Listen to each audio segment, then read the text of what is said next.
Saint John has accompanied us during this Easter season. Tomorrow, according to the ancient calendar, the solemnity of the Ascension of the Lord into heaven will be celebrated.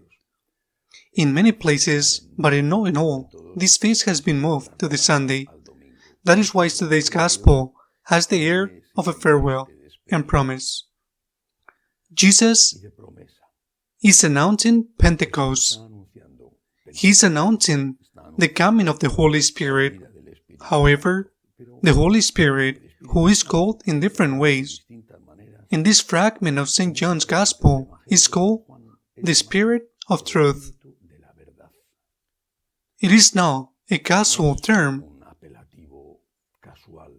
The prologue of John's Gospel begins by showing a struggle. The struggle between light and darkness. This dichotomy, this confrontation, is one of the keys to the whole of John's Gospel. For example, at the Last Supper, when Judas goes out to betray and tell the Jewish where Jesus was going to be, the evangelist, an eyewitness of what has happened, says, quote, "It was night," end quote. Night as a symbol of the power and triumph of evil.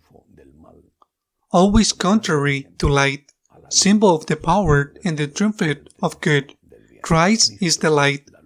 However, Christ is, St. John also says in that marvelous prologue, Christ is the Word, the Verb.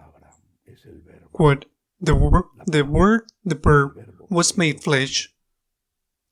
The Word became flesh and dwelt among us, the Word, the truth. Christ is the truth. It is also a phrase from the Gospel of St. John. This is self-definition of Jesus, quote, "I am the way, the truth, and the life. No one comes to me, to the Father, except through me," end quote. That is why it is very important to pay attention to formation. It is very important to attend, prepare, teach, receive, and transmit Jesus' message. It is very important. Some people despise formation and say that what is important is the feeling. But the feeling is something that comes and goes. It comes and goes because it is subject to the moods of each one, of the circumstances, sometimes of the hormonal changes.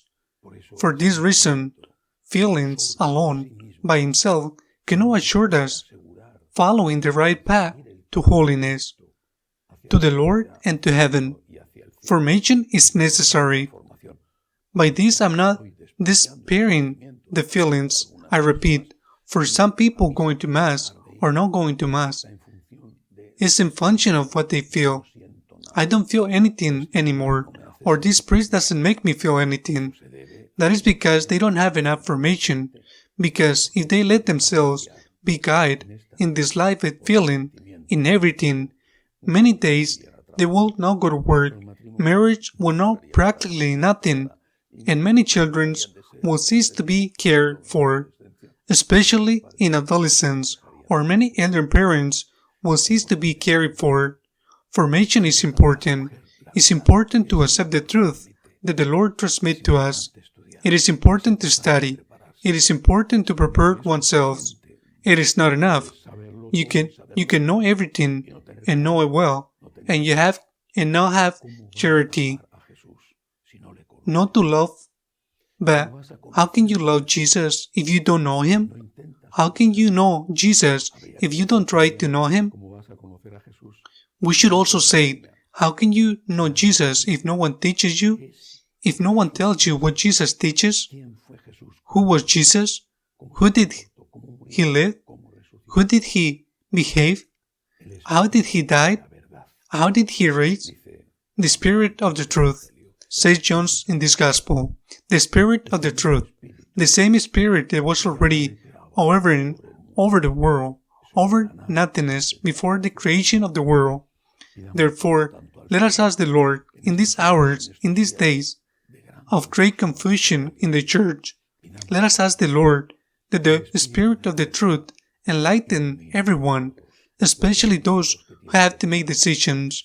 May the Spirit of truth not allow us to be confused, deceiving ourselves, and saying that what is good is bad, or what is bad is good. May God help us.